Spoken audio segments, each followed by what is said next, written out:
People don't care who you are unless they have a reason to. Knowing that information, now, whatever video ideas, because video ideas, I know some people have problems with that in the beginning when they don't know what to make content about, but video ideas come very easily after you get your ideal audience set in stone and after you kind of get those things figured out.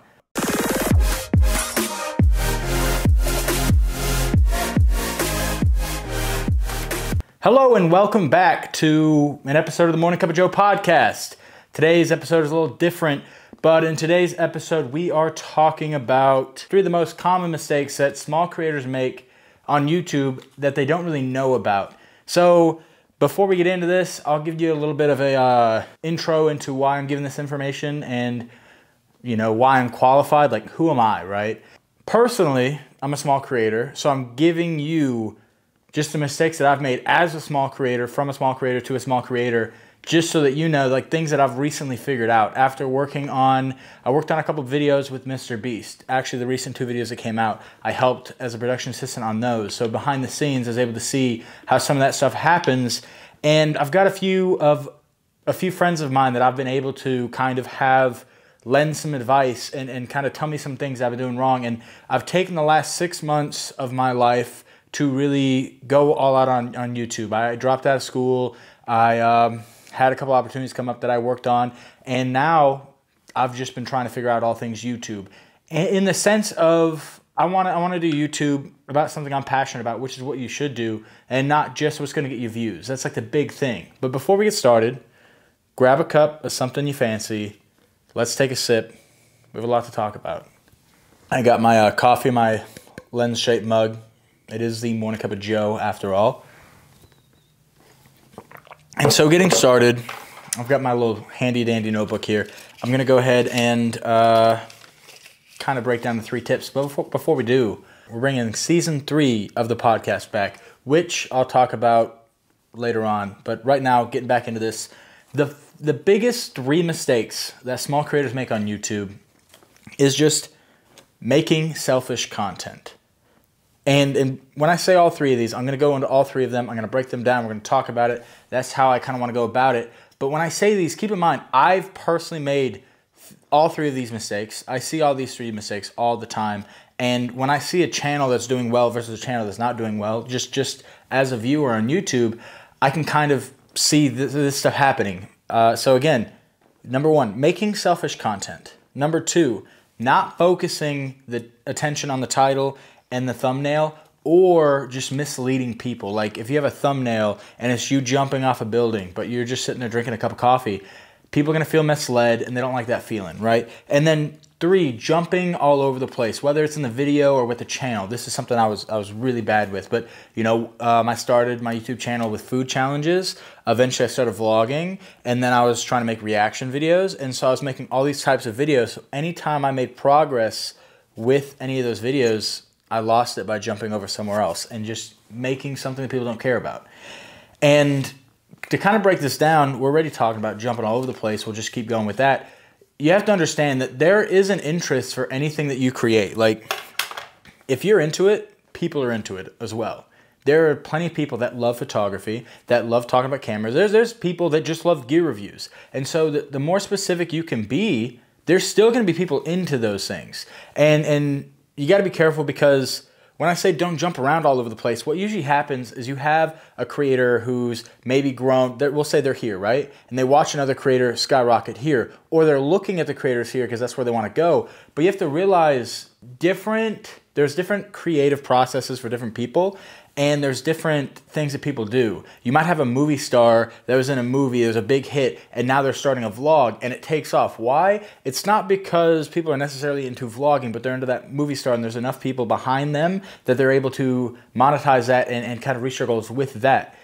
Unfortunately, we're not movie stars. Unfortunately, we don't have those big giant cult-like followings of people that just want to see who we are. Like, at the end of the day, the biggest thing that I've learned as a small-time creator and just as a person in general is that people don't care. I mean, they do, but they don't, in the sense that if YouTube was purely just a money game, right? You got to think about it like this. Have you ever seen a commercial? We've all seen commercials. We've all seen ads. We've all seen that stuff. I mean, you look at Super Bowl ads. People are a little more keen to watch Super Bowl ads for obvious reasons. But when you see a commercial, there's companies putting millions of dollars into a commercial. And guess what? Just so that the hope that someone will see it. But what ends up happening is whenever I see an ad pop up and there's those 5 seconds, I click off the second it's done. Or I just refresh the page and hope it goes away. I'm not sitting there trying to watch the ad. So if YouTube is a money game, then the more money you spend on the videos and the cameras and everything like that, then the more success you'd have, right? But that's not how it is. So people don't care about the money you put in necessarily unless they have a reason to care. And that's the same with you as well. People don't care who you are unless they have a reason to. There is so many creators. It's saturated, but that's not an excuse because, I mean, like I said, there's so many people watching YouTube. There's so much happening right now. As long as you have a story to tell or something to showcase people, or if you're passionate about something, those are the things that matter more than anything. But the other thing that matters is you got to be consistent with that. And I don't want to just spit a bunch of things that you could hear any YouTuber, anybody talk about. Like, I'm not trying to parrot information. But you have to think, the reason why consistency is so important is there's just more opportunities for people to see what you're up to and to actually take an interest. And if you're consistent over something over a course of time, it's almost like people talk about the YouTube algorithm. I've learned very recently that all the algorithm cares about is keeping people on YouTube. And a lot of small creators just don't have, I mean, when you really think about it, I don't have the budget for a Hollywood style movie or setup or a TV show, right? You probably don't either. We're not making a full-time income. I'm not making Mr. Beast money here. I'm not making Casey Neistat money or whoever your favorite YouTuber is. You know, I'm not making Marquise Brownlee money. I can't spend 6 figures on hiring people or on camera gear or anything like that. So I'm doing the best that I can with what I have. And when, again, we're not able to throw the money at the things we're trying to do, so you have to understand that sometimes the quality isn't quite there, and that's why YouTube is so special. Is it's about you. It's not about the money or the budget or anything like that. Like, there's people making videos on their laptops about cooking that, hey, you know, as long as the story's there, people are watching. But again, jumping around everywhere, I just want to finish this up with this. If you're a small creator and you're trying to grow, like, it's really going to depend on what your specific goal is. Because all the things I've said so far is really good things for if you're trying to grow on YouTube. If you just have fun making YouTube videos, disregard. If you're just having fun, try as many things as you want. Do whatever you want. Like, make whatever, that's the freedom. But if you're trying to grow and an audience and try to gain a following and try to make an income on YouTube and try to get that kind of, my biggest thing with YouTube, my biggest goal is that satisfaction for myself and for my creativity. I try to create things that I'm proud of, and I put those out, and it's almost like photographers and Instagram before it switched over to the Reels, right? But there was something that I loved about taking a photo, posting it up there, and then just the people seeing that were kind of my payoff. That's how YouTube is for me personally. And if you're gonna make YouTube videos, the other thing to wrap this first point up is, you got to do it for the right reasons. You got to have the right motivations to be there. You got to have people in mind, not money on mind. And when I say people in your mind, I'm not talking about the number of people, but like a specific person. There was an exercise that I did with a YouTuber friend of mine, and what they had me do, and it was kind of annoying at the time, but it makes sense now, but they had me go ahead and create my perfect viewer. And before, I was so keen to try to move on to the stuff that I thought was important that I would always be like, oh yeah, my ideal viewer is 18 to 24, they like photography. I'd always skip past all that stuff, but they had me actually write down, what's your ideal viewer's name? What are their interests? What do they enjoy? How old are they? Where do they live? And they had me break down this person like a real person. And when I did that, the person that I made, my ideal viewer, his name is Franklin Meyer. So Franklin, if you're watching this, hey, you know, it's kind of weird because I just made you up, but no, like, that was one thing that really helped put things in perspective, because my ideal viewer is Franklin Meyer from Nashville, Tennessee. He's 21 years old, and he loves photography, and he's trying to be a better photographer. So, you know, one of the things that he loves is when he's able to take information, learn that information, and use that to go create something cool. And what he doesn't love is when his creative limitations are what stands in the way of getting the shots that he wants to get. Knowing that information, now, whatever video ideas, because video ideas, I know some people have problems with that in the beginning when they don't know what to make content about, but video ideas come very easily after you get your ideal audience set in stone and after you kind of get those things figured out. And so now whenever I make a video idea, I can go ahead and get the idea. If the idea is good, I can think of the title, I can think of the thumbnail. I can go ahead and ask myself, does it pass a Franklin check? Is Franklin going to actually have an interest in this video? Is he going to actually care about this and click on this video? Why or why not? And if it passes that, I proceed with the video. And if it doesn't, maybe I either try a different idea or try to rework the idea so that it will pass that test. And that, just taking that extra time to prepare has made the biggest difference for me personally. And in that process, and it's something that I notice that the people that are successful on YouTube do. They have the video in their mind and they plan beforehand. Like if you just get a camera, you hit record, there's something that's nice about documenting, but you have to realize that anytime you have a camera in your hand, anytime you do anything creative, there is three aspects of creation, right? There is, we'll say photography now, but there's photography as a hobby, as an art, and as a business. And if you're documenting things, you can repurpose content. That's fine. But again, people don't necessarily care who you are because they don't know who you are yet. So documenting isn't the preferred way to go about it because that's more of like a hobby. You're documenting your life. You're doing that. You're not getting paid for that yet, right? So it's not a business, and you're not making a documentary per se, unless you are. If you're a filmmaker, if you're someone making a documentary, then I guess that is either the art or the business for you. But you got to think about it. Is that's a hobby? And if that's your hobby, right, you're going to have a different approach than if it's your business or if it's the art of what you're doing. I say that to say this. When you're making YouTube videos, it starts to turn a little bit. You got to wear a lot of hats. That's why I'm wearing a hat today. You got to wear different hats.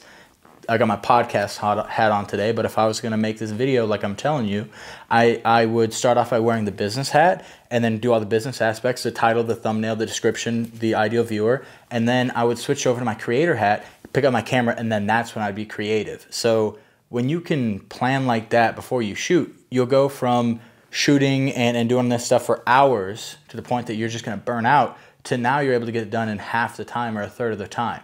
That's why I'm able to make this podcast now, is because I've been able to switch my workflow in such a way that now I got time for stuff like this. I've never been live before. I don't know how this works. I spent all day yesterday trying and failing different things, unable to go live until I finally figured it out today because I have that extra time for myself and I'm still posting shorts. I'm still posting videos. It's great. But again, this isn't, I mean, it is technically the Joe show, but it's, you get what I'm saying. Now I want to talk about the second mistake, not focusing on title and thumbnail or just misleading people. We talked about this a little bit, but when you're really trying to go hard with YouTube, it can be very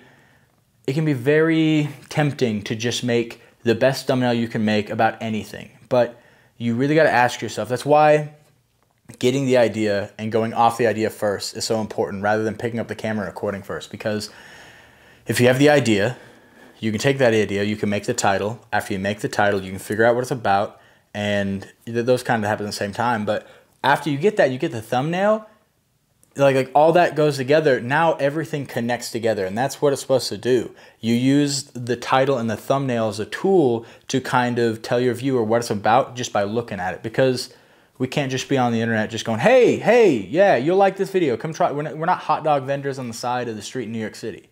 We can't just like wave people down on YouTube.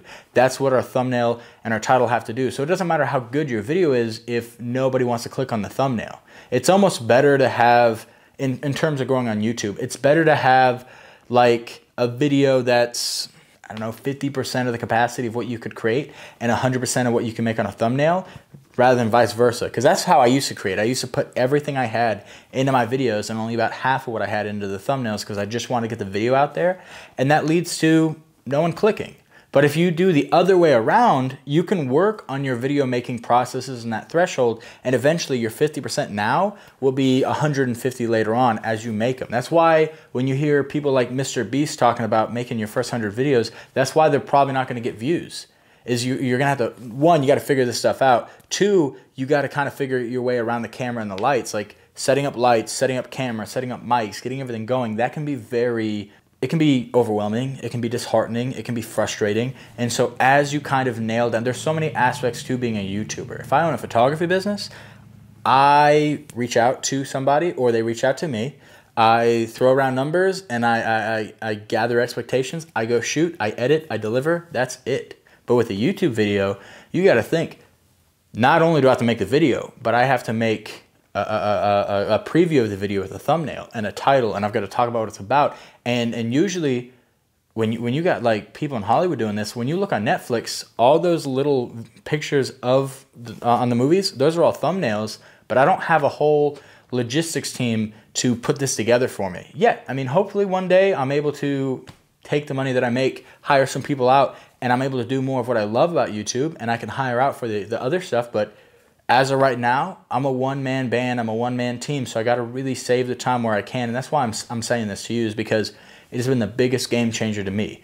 Putting my time and effort into the thumbnail has made the thumbnails much easier to create, much quicker to create, and I've gotten my own style. And as a photographer, you're probably chasing your photography style. Same thing with thumbnail, same thing with videos. You want to be able to be familiar and creative at the same time.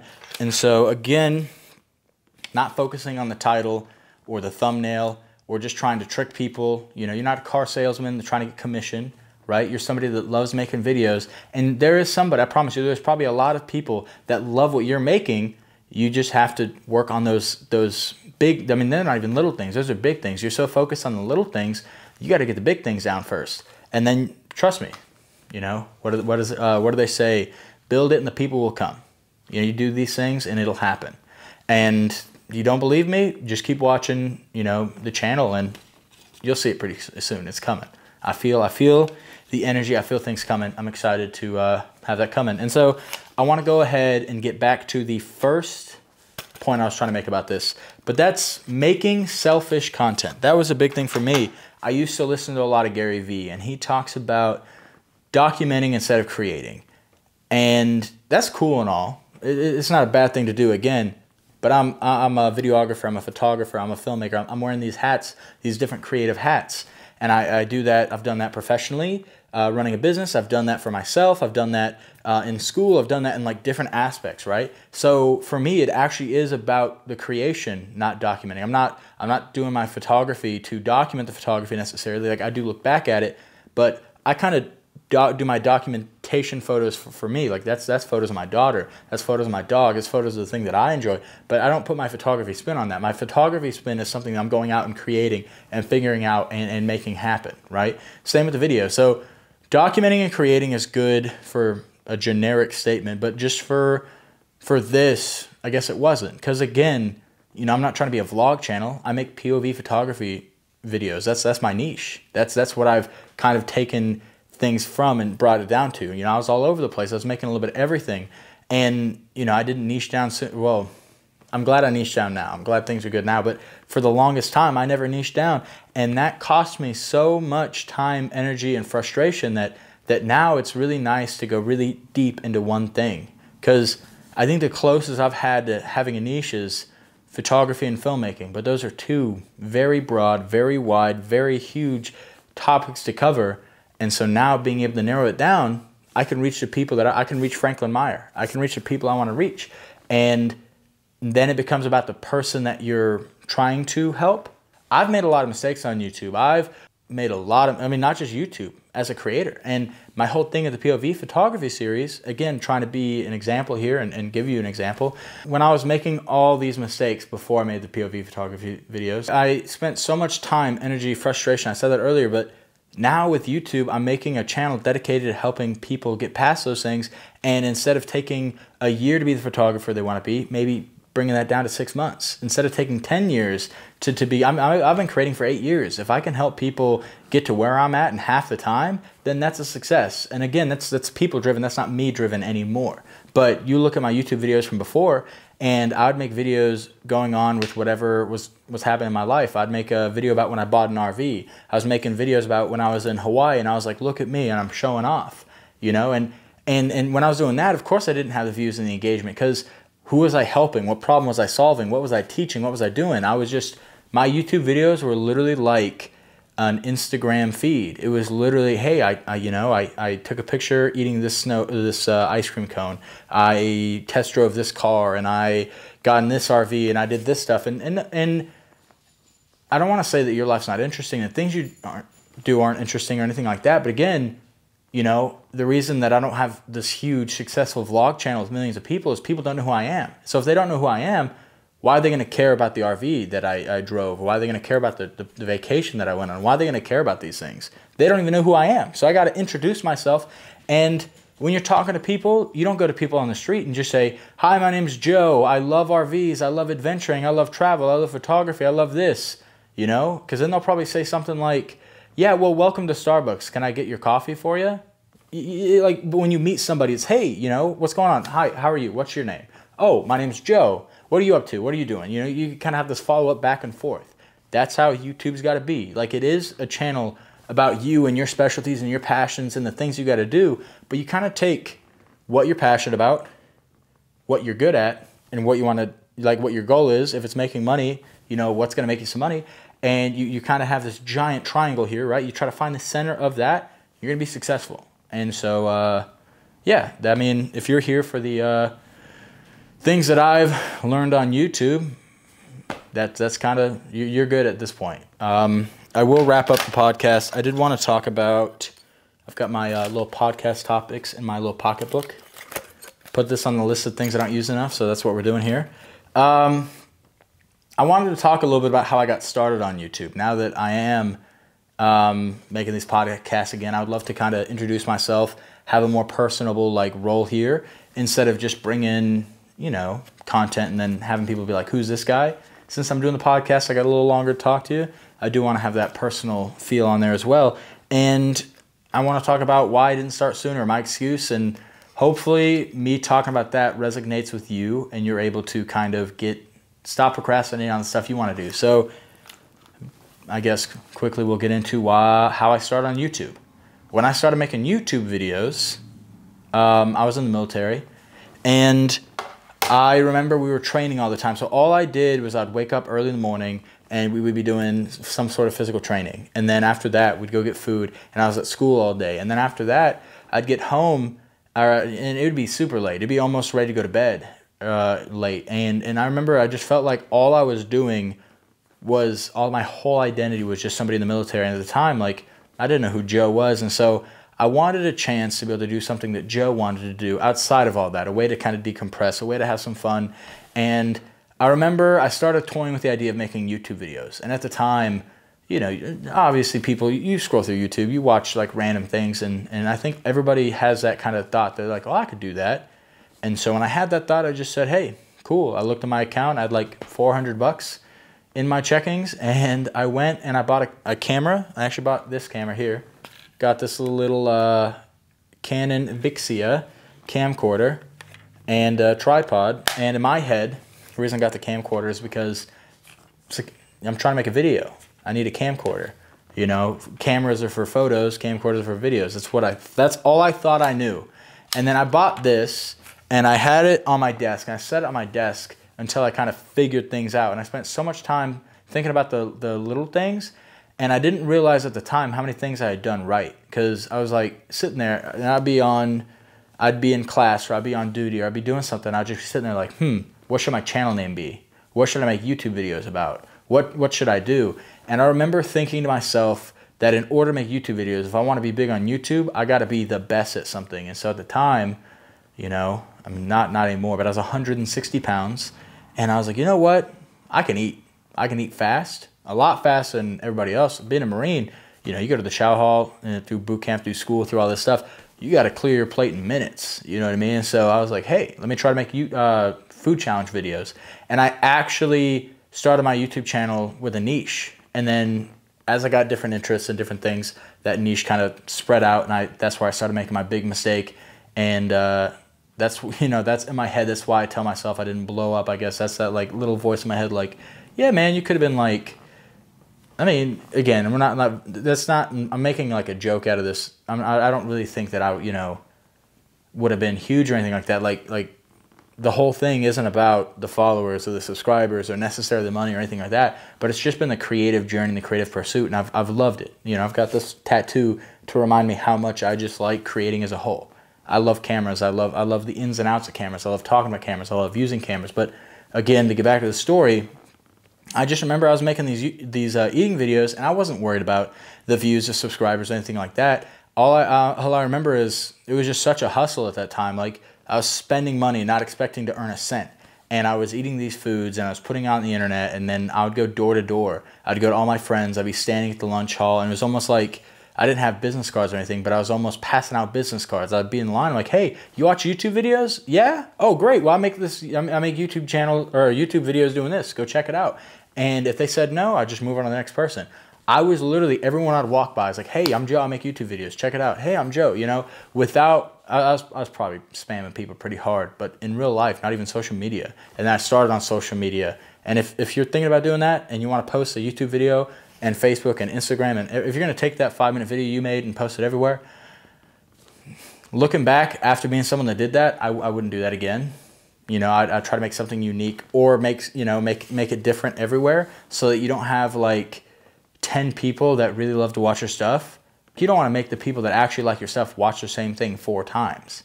You know, at least have the courtesy to make it different a little bit or to put a different spin on it. That's why, you know, I used to post literally the same stuff on all the channels, like on all the social media platforms, but I don't do that anymore. I actually don't use social media. I'm all in on YouTube. I'm not posting on Instagram. I'm not posting on Facebook. I'm not posting on anything like that. I'm really dialed in, really focused on this now. So it's just crazy to see how far things have come. And again, when I was making the food challenge videos, it kind of turned into, I started seeing, like I said, the people doing food challenges at the time was, the big ones are Matt Stoney and Furious Pete. Those are the 2 that I was watching the most. And then I remember I saw Furious Pete vlogging, which led me to Roman Atwood, Casey Neistat. And then I wanted to start vlogging because I realized that I didn't have a beginning, I didn't have an end. I just started a camera, started eating, that's all it was. And I was trying to be a better creator and trying to be better on camera and know how to record and kind of how to do that. Like, all the excuses that people have on why they don't start YouTube videos, like, I don't know how to record, I don't know how to do B-roll, I don't even know what that is. All the excuses I kind of went through. Like, I didn't tell them myself, I just kind of figured it out. And that's kind of what led me where I'm at now. That's why I'm into cameras. I never picked up a camera before that. And now I had a freelance creative business at one point. Like, it got to be, you know, that big in the cameras for a while. And yeah, going back, you know, I got into vlogging. Once I got into vlogging, I want to make my vlogs look good. So I started emulating the things Casey Neistat did, which got me into a DSLR camera. I got a Canon 70D, my first camera with a detachable lens. And then I started taking photos for the thumbnails. And I remember I took a photo of a lizard and a brick wall. And then when I saw the detail shots on those, I realized how powerful the cameras were. And then that's what kind of got me into photography and, you know, got into Peter McKinnon, and here we are now. You know, that's kind of how I started on YouTube. That's been my journey. And up until now, it's been for fun purely, pretty much. I didn't niche down. I didn't expect anything out of it. But now I really see a big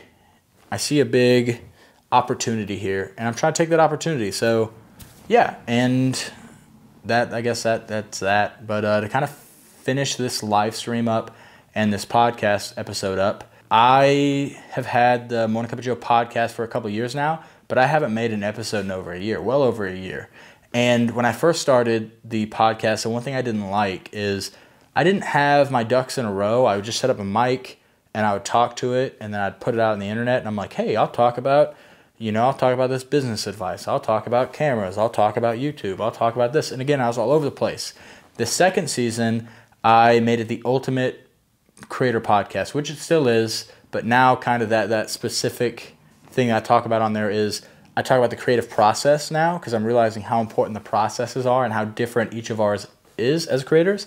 But the second season I loved because I started reaching out. I was really big on social media. I was on there a lot, and I would reach out to other creators, and I'd have them on there, and I would have a question that I would have or had just had, and I'd have them answer it. And I remember I had just a lot of guests, so I really loved how guest-oriented it was season 2. And for season 3, you know, I don't really know what guests to have. I don't really know what to talk about by myself. I don't have a co-host, and I just had all these excuses, and so I just never made it. And so the other day I was thinking about it, and that's when I was driving, and it hit me, why don't I just make it about the creative process? There's so much to talk about. There's so much to dive in. I can have guests on here. I cannot have guests on here. But why do I just keep it simple for myself and have fun with it? If you're sitting here trying to create something and you're listening or watching to this point, you know, this is the first time the podcast actually been video as well as audio. It's always been audio. It's just been mics. But now it's camera and video. and it's live. We're trying a lot of new things here. But if you're here at this point and you have a creative ambition and you want to make a YouTube channel, you want to make a YouTube video, you want to talk about, or you want to start using that camera more, you want to take photos, whatever your goal is, just get started. Because while you may not be as good or as proficient with it as the people ahead of you that you look up to are, the only reason they got there is because at one point they started. And of course, like for YouTube, the best time to start as a YouTuber would have been when the platform started, but the second best time is now. Don't wait until tomorrow or a month from now or 5 years from now or until the next app comes out. Like, you might as well start now, so when the next opportunity comes up, you're able to take it instead of being in the same place you are right now. So with that being said, I think that's the first episode. I covered everything I wanted to cover, so catch you on the flip for all the real ones. And for you, Franklin Meyer, appreciate you. I'll catch you later.